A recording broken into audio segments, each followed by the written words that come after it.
আসসালামু আলাইকুম এভরিওয়ান, আশা করি আপনারা সকলেই ভালো আছেন। দেখেন আজকে আমরা তিন ভাই নৌকা দেওয়া ঘুরতে আসি। কেন ভাই, নৌকা দেওয়া ঘোরার মতন মজাটা কিন্তু কোথাও নাই। নৌকা দেওয়া ঘোরার মতন মজা কিন্তু আপনি গ্রামে গেলে পাবেন, এছাড়া কিন্তু আপনি কোথাও কিন্তু পাবেন না। কিন্তু আমরা কিন্তু সেই ফিল্ডটা কিন্তু এই যে বুড়িগঙ্গা নদী দেওয়া যখন যাই এপার থেকে ওপার, তখন কিন্তু এই মজাটা কিন্তু আমরা সত্যি অনেক পাই। তা রাশেদ ভাই, আপনি যে আসলেন এখন কেমন লাগে যে ভাই যাইতেছেন যে নৌকায় করে অনেকদিন পর? অনুভূতি ভালো লাগতেছে অনেক। রাসেল লাগতেছে ভালো লাগে না, মানে রোদ তো বেশি, তো এই জন্য মানে কেউ ভালোভাবে তাকাইতে পারতেছে না।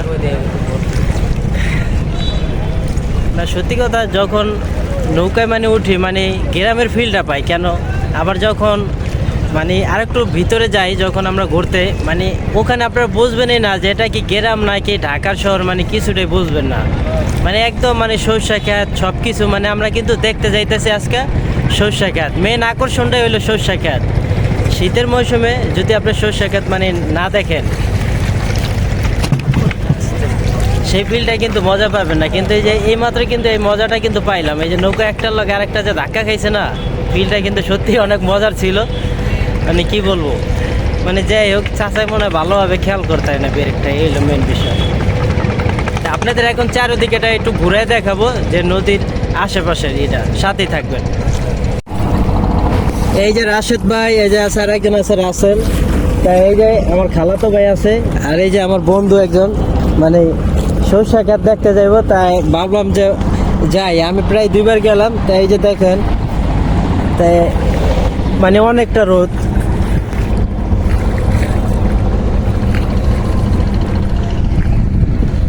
এখান থেকে কিন্তু ভাই মানে মনে হয় যে এই যে বাবুবাজারটা মনে হয় যে কাছে, কিন্তু এটা কিন্তু অনেক দূরে। এটা আমি আপনাদের জুম করে দেখাইতেছি।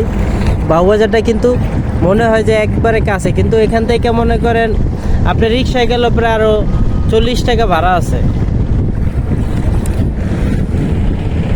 তা আজকে মনে হয় যে ভাই ঘুরে অনেক মজাই পাবেন। কি লেগে ভাই, আজকে ওয়েদারটা খুবই ভালো আছে, যে এখনও রোদ আছে, মানে মজা পাবেন ভালো। তাই আপনারা দূরে যদি কোথাও যান, বিষয় হলে কি আগে থাকতে যদি প্রস্তুতি না নিয়ে যান কিন্তু মজা পাবেন না।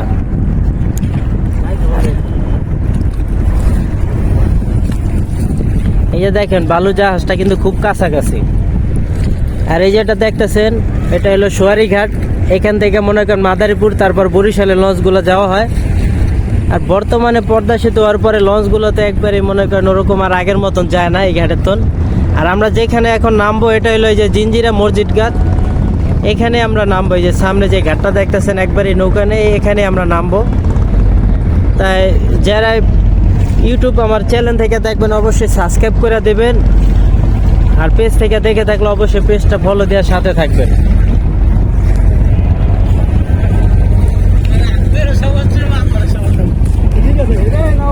এখানে প্রতিদিন অনেক নৌকা কিন্তু মানে এই ঘাট থেকে ও ঘাট কিন্তু আসা যাওয়া করে।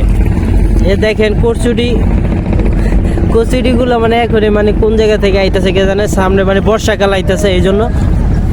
তাই ভালো থাকবেন সবাই, আসসালামু আলাইকুম। এখন আমরা নৌকা থেকে নেমে যাব।